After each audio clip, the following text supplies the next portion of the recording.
From advertising to software as a service to data.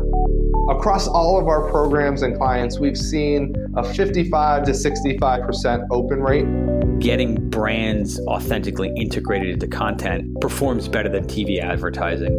Typical lifespan of an article is about 24 to 36 hours. If we're reaching out to the right person with the right message and a clear call to action, then it's just a matter of timing. Welcome to the MarTech Podcast, and I Hear Everything production. In this podcast, you'll hear the stories of world-class marketers that use technology to drive business results and achieve career success. We'll unearth the real-world experiences of some of the brightest minds in the marketing and technology space so you can learn the tools, tips, and tricks they've learned along the way. Now here's the host of the MarTech Podcast, Benjamin Shapiro. Welcome to the MarTech Podcast. I'm your host, Benjamin Shapiro, and today we're going to discuss why CDPs fail. Joining us is Sylvain Giuliani, who is the head of growth and operations at Census, which helps companies activate first-party customer data in their data warehouse. Census enables marketing teams at companies like Canva, Notion, and Loom to do more granular segmentation, better audience experimentation, and omni-channel personalization with no engineering favors or custom scripts required. And today, Sylvain and I are going to discuss why CDPs didn't live up to their promise. All right, here's the first part of my conversation with Sylvain Giuliani, the head of growth and operations at Census. Sylvain, welcome to the MarTech Podcast. Glad to be here. Excited to have you as my guest today. Excited to talk about what I think is going to be one of the two biggest topics for MarTech in 2023. Topic number one, everything around GPT chat. And topic number two is we're all going to give up our CDPs for a new technology. Let's talk a little bit about that. Why do you think CDPs didn't live up to their promise? I've been in MarTech for a very long time, either as a user myself or provider solution. I think the issue with CDPs, like they've tried to solve too many things at once. And a good example of that is like there's no one-fit-all CDP on the market. You look at the CDP market right now, and it's very much like we are the best CDP for B2C. We are the best CDP for like enterprise company. We're the best CDP for yet another vertical, right? It's like because every vertical, every type of businesses have different needs. And the only thing that every CDP has in common is like defining a customer 360 profile. Like that was the first promises that all CDP went to marketing teams, like come to the CDP. We're going to be a customer data platform. And the first step of building the best customer data profile is like, we're going to know everything about your customer, right? Show me a marketing team that doesn't want that. So everybody got into CDP because of that. The first problem achieving this kind of like promises was like the data was not all in one place, right? And so like that's where the first, I would say 2-3 years of CDPs were like building ingestion pipeline, integrating with Segment to do event collection. Like how do I collect all of that data, right? And then the second promise that they tried to deliver was the mythical identity resolution. You know, Sylvain worked at Pusher, worked at Census, he has a Gmail account, like he has an anonymous ID, he has an internal ID, like how do you stitch all of that together? That is not an easy problem to solve as, you know, one click, all you can eat box, right? And then finally, that takes lots of time to build, to implement as a customer. And then finally, if you've done that correctly, you can start unlocking the second two parts of the promises of a CDP, which are like generating insight of that customer 360 profile. Generally, we talk about building audiences of lists, like using that customer 360 data to generate even more data. So the classic thing is like, how do I do scoring? I know Sil lives in America. We score people in America higher. Great. So you generate more insight. So that's a lot of things, again, to build and deliver as a product and as a platform. And then finally is the activation. Like what's good data if it's just trapped into yet another place, right? And so again, you have to sync that data to Salesforce, like the integration story you built there too. And then finally, you have to deliver those 4 pillars. And then finally, the biggest issue, and I think this is like more the human reason why CDPs are failing, not the technology side, is you always run into the issues like CDP that you spend so much money and time implementing is telling you you have 205 customers, right? And then on the other side, you have your BI team or your data team, right?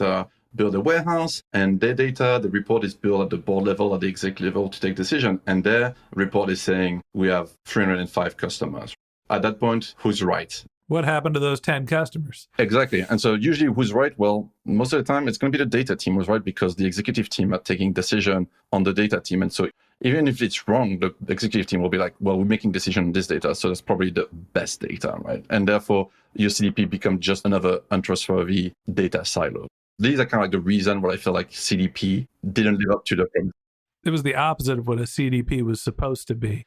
It's funny because I guess I've been doing the MarTech podcast for 5 or 6 years now.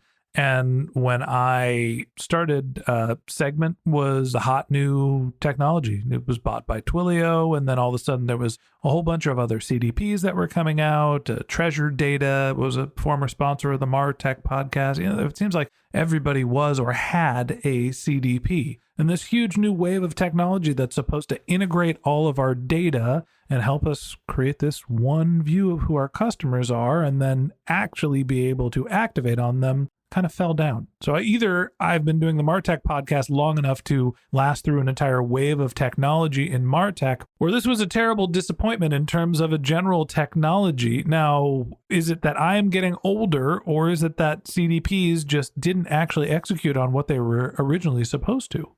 I guess it's both. It's amazing that you've seen a trend going through the whole hype cycle. Like, I think the CDP landscape, if you look at it in an objective way, what CDP really solved, especially companies like Segment, is the data collection aspect.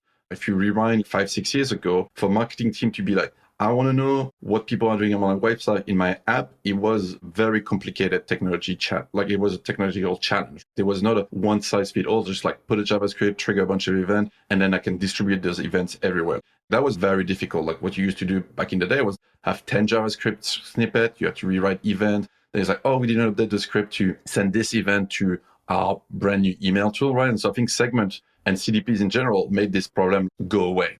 Nowadays, like, you start a new company, a new product, step one, go buy Segment, an alternative, implement it, never have to think about event collection ever again, right? And I think that's something that they did extremely well. And that's kind of something that we are very thankful for. Like, every other tools are integrating with Segment and getting event collection for free because of the technology advance, right? I think that's kind of like, if you think about the hype cycle, like now we have this maturity side of the house. Like, well, okay, Segment was great. It was a great event collection. They did persona, kind of like customer 360, but not really. They tried their best. They did the journey automation, which again is kind of like generating insights on it. And then finally, like now it's called Twitter Engage. I think they're trying to be even more than that. But what they still do best to this day is event collection and event distribution, right, to other tools, right? And I think that's something that CDP has done really well.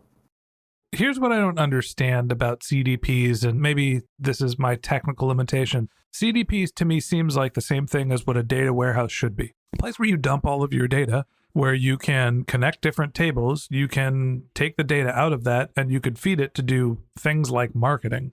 What is the difference between a CDP and a data warehouse, and why are data warehouses apparently much more accurate than CDPs?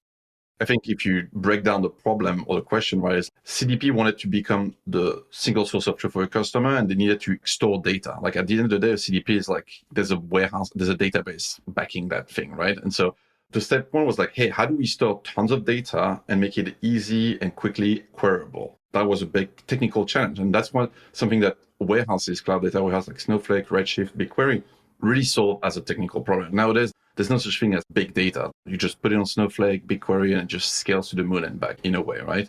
And so I think that's like a solved problems on the market. And then if you think about, but okay, cool, I can store all my data. How do I get data in all the same place, right? And again, this is where other companies and technology have solved that problem, right? If you want to get all your Salesforce data, you just have ETL pipeline. There's like tons of solution, from free open source solution to paid solution like Fivetran. Again, this is a very solved problem. Nobody has to write code anymore. You can just take it off the shelf. And then same thing for event collection, knowing who visits your webpage, who clicks on buttons, all that stuff. Segment, Snowplow, there's tons of solution like that on the market that you can just take off the shelf and it shows software and you don't have to maintain it. Like, that's the beauty of SaaS. So these are like the two biggest component of CDP that's basically been outsourced to other company that can do the job a lot better than what a CDP can do, because, you know, they just focus on solving this one problem, right? And so that's why one of the reasons Warehouse One is like, the rest of the business already invested into collecting all data into one place. And the reason they did that was to generate reports. There's an executive team somewhere that was like,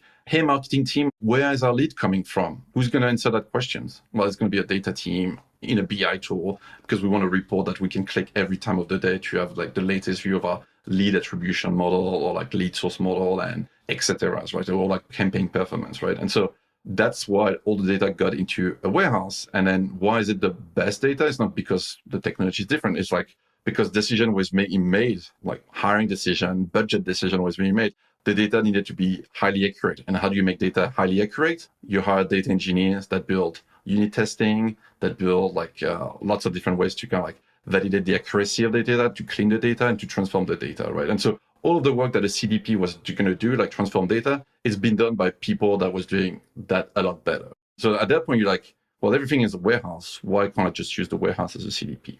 That's what got us here, basically. It seems like maybe the case is that CDPs didn't fall down. It's not that they didn't live up to their promise. It's that they didn't keep pace with other technologies. The ease of use for building a data warehouse, the scalability of a data warehouse, all the plugins and infrastructures and ETL solutions within a data warehouse got more user-friendly. They got more plug and play, and now it doesn't take a data engineering team to be able to do some of the basic functions that a CDP would have. So is there really a difference today between using a CDP and just having a data warehouse with a couple of plugins and add-ons? I think today there's still some gaps on the marketing capability. Like if you take Snowflake, for example, right? Like as a warehouse, it's still not marketing team friendly as a tool. Like, it is the target audience are still like data engineers, data analysts, right? And so the UX is built for those technical people. A non-technical people going to Snowflake can be like, what do you want me to do? I'm not going to write SQL query, which, on a separate note, I think every marketing team should learn how to write SQL, but it's not made for them. I think that's what we need, that's what we're seeing nowadays, whether with Census or other tools, is you are seeing lots of tools coming on the market to abstract the warehouse to make it non-technical people friendly. So it's like the famous phrase from Salesforce, like click, no code. That approach is happening on the warehouse. You have the data here. No, Ben, you're not going to write SQL query. What we're going to do, we're going to expose the data that is available in an easy to use interface so you can drag and drop fields and build your customer profile based on what we see in the warehouse. So it'll behind the scene, you might generate some SQL query, but as a marketing team, you're not going to care too much about that implementation. I've been learning this the hard way. We have built our own data warehouse here at I Hear Everything, the company that owns the MarTech podcast, to be able to better analyze our podcast data and to try to build some of our retargeting capabilities. And boy, I don't know if it's user-friendly yet. It's still kind of a pain in the ass to build a data warehouse, to get your data from the warehouse into some sort of business intelligence tool. Then you still have to build your own reporting. I don't think we're quite to user-friendly status yet, but you know what? There's a new technology that's coming. It's called reverse ETL. That's what we're going to talk about in tomorrow's episode. So that wraps up this episode of the MarTech podcast. Thanks for listening to my conversation with Sylvain Giuliani, the head of growth and operations at Census. Join us again tomorrow when Sylvain and I continue our conversation talking about activating data using reverse ETL. If you can't wait until our next episode and you'd like to learn more about Sylvain, you can find a link to his LinkedIn profile in our show notes. You can contact him on Twitter. His handle is Copypasta, which is COPYPASTAA, or you could visit his company's website, which is getcensus.com, GETCENSUS.com. Just one more link in our show notes I'd like to tell you about. If you didn't have a chance to take notes while you were listening to this podcast, head over to martechpod.com, where we have summaries of all of our episodes and contact information for our guests. You can also subscribe to our weekly newsletter, and you can even send us your topic suggestions or your marketing questions, which we'll answer live in our show. Of course, you can always reach out on social media. Our handle is MarTechPod, MarTechPod, on LinkedIn, Twitter, Instagram, and Facebook, or you can contact me directly. My handle is Ben J. Shap, BenJShap. And if you haven't subscribed yet and you want a daily stream of marketing and technology knowledge in your podcast feed, we're going to publish an episode every day this year. So hit the subscribe button in your podcast app and we'll be back in your feed tomorrow morning. All right, that's it for today. But until next time, my advice is to just focus on keeping your customers happy.